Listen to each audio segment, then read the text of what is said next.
El antropocentrismo es la posición que afirma que los beneficios y daños que reciben los seres humanos son más importantes que los que pueden recibir los demás animales. O sea, que los intereses de los seres humanos deben contar más. En el vídeo anterior vimos varios argumentos contra esta posición, entre ellos el argumento de la superposición de especies y el argumento de la imparcialidad. Existe otro argumento que cuestiona el antropocentrismo. Es el que se conoce como argumento de la relevancia. Este argumento trata sobre las razones por las que deberíamos dar consideración moral a distintos seres. Si no lo has visto, nuestro vídeo acerca de qué es el especismo explica en detalle en qué consiste la consideración moral. Dar consideración moral a alguien es tener en cuenta cómo nuestras decisiones pueden afectarle positiva o negativamente, para intentar actuar de forma que le resulte más favorable.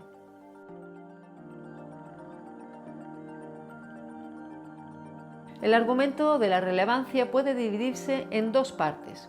La primera concluye que todos aquellos seres que puedan recibir daños o beneficios deben ser moralmente considerables.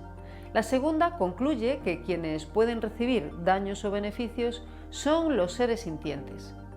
El argumento comienza con dos ideas muy intuitivas de las cuales recibe su nombre. La primera idea es la de que deberíamos basar nuestras decisiones en los factores que son relevantes para ellas. Y la segunda es que los factores relevantes para nuestras decisiones son los relativos a lo que está en juego en tales decisiones. Supongamos, por ejemplo, que hemos de decidir a quién dar un trabajo como doctor o doctora en un hospital. Lo relevante para ello es que las personas candidatas acrediten los conocimientos para poder mejorar la salud de sus pacientes, porque ese es el fin del trabajo. Pues bien, pensemos ahora en un caso distinto. Supongamos que estamos decidiendo si un niño huérfano debería ir a que se le diese un tratamiento médico en ese mismo hospital. Lo relevante en este caso es si el niño tiene algún problema de salud, porque esa es la razón para recibir el tratamiento. Dar a alguien el trabajo en el hospital por tener mala salud o dar tratamiento médico solamente a quienes poseen un título de medicina sería absurdo, puesto que estos no son los factores relevantes para cada una de estas dos cuestiones. Pues bien, ¿qué ocurre cuando lo que está en cuestión es dar o no dar consideración moral a alguien? ¿Qué es lo que está en juego en tal clase de decisión? Pues que como resultado de lo que hagamos, ese individuo pueda recibir daños o beneficios. Por ello, podemos afirmar que lo relevante para dar a alguien consideración moral es sencillamente esto, ser capaz de sufrir daños o beneficios. Hay quienes defienden el especismo afirmando que solo deberíamos dar consideración moral plena a quienes poseen ciertas capacidades intelectuales complejas o a aquellos individuos con quienes tenemos ciertas relaciones especiales. Pero esas condiciones no causan que alguien pueda sufrir daños o beneficios como consecuencia de lo que les podemos hacer o no hacer.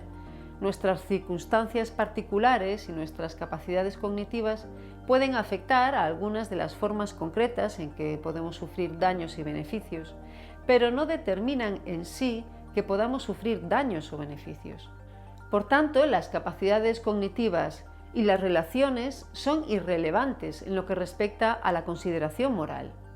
En lugar de ello, la sintiencia, la capacidad de tener experiencias que pueden ser positivas y negativas, es lo que determina que podamos sufrir daños o beneficios. Según esto, la sintiencia debería ser el criterio fundamental para la consideración moral.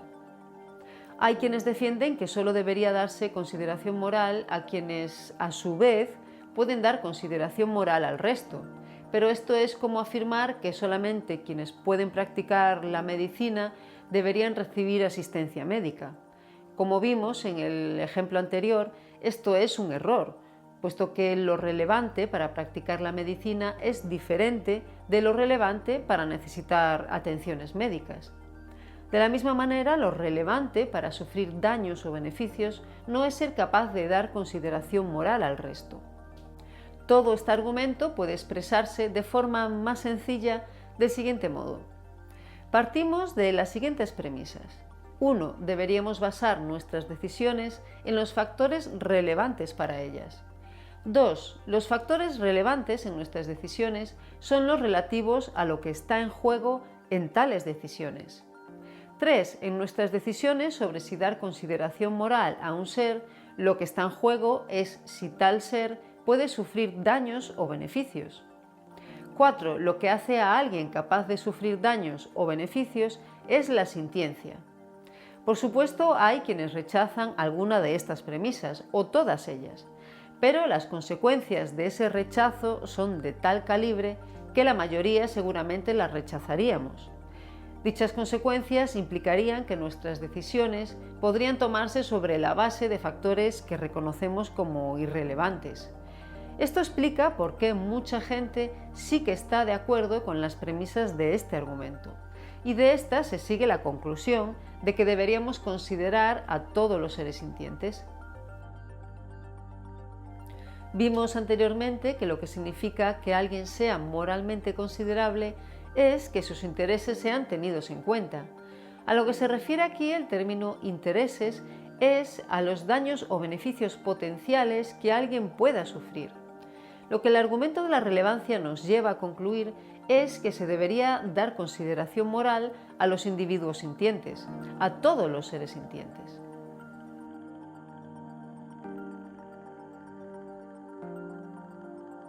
Recordemos que el especismo consiste en discriminar a los miembros de una cierta especie. Esto incluye la discriminación de los animales no humanos en comparación con los seres humanos y también la discriminación de algunos animales no humanos en comparación con otros. Supongamos que defendemos que solamente debería darse consideración moral a los grandes simios o solamente a los mamíferos. Estas posiciones tienen mucho en común con los planteamientos antropocéntricos que favorecen a los seres humanos sobre el resto de animales. Lo único que hacen es redibujar la línea divisoria entre quienes son respetados y quienes no. Estas posiciones favorecen a los seres humanos y a los animales de otras pocas especies porque sostienen que la sintiencia no es lo que importa. Por esta razón, el argumento de la relevancia lleva a rechazarlas. La sintiencia y no la pertenencia a una especie es lo que hace que alguien pueda sufrir daños o beneficios. Teniendo en cuenta lo visto hasta ahora, podríamos preguntarnos si sería especista realizar una distinción entre animales de especies que son sintientes y animales de especies que no lo son. Hay dos maneras de responder a esto.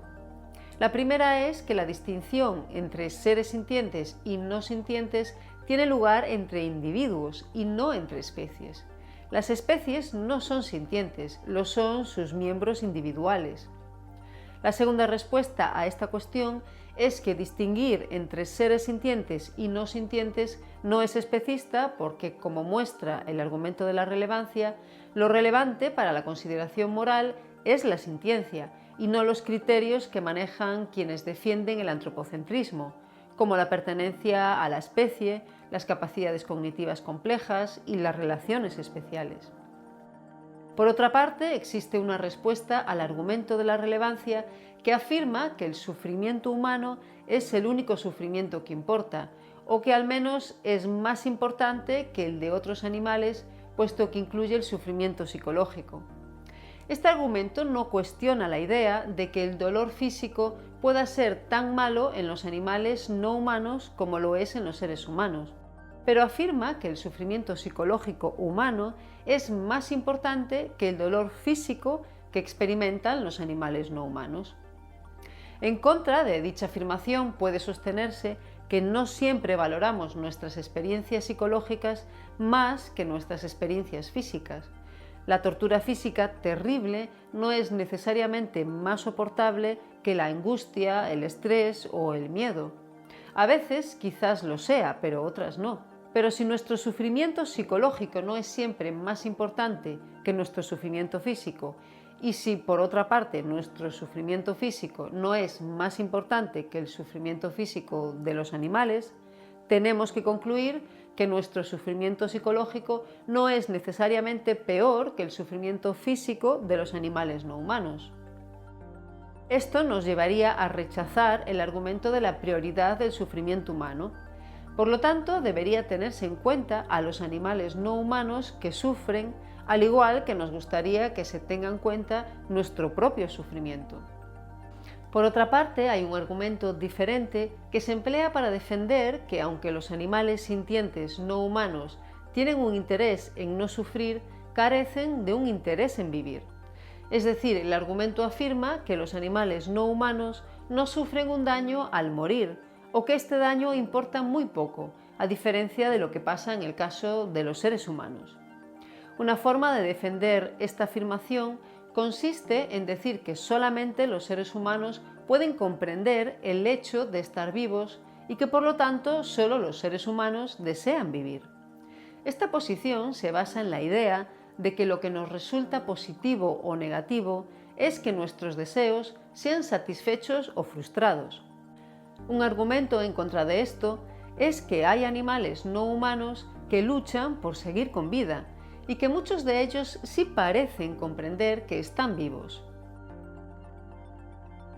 Por otro lado, si este argumento fuera correcto, la muerte no supondría un daño para los seres humanos sin capacidades cognitivas complejas.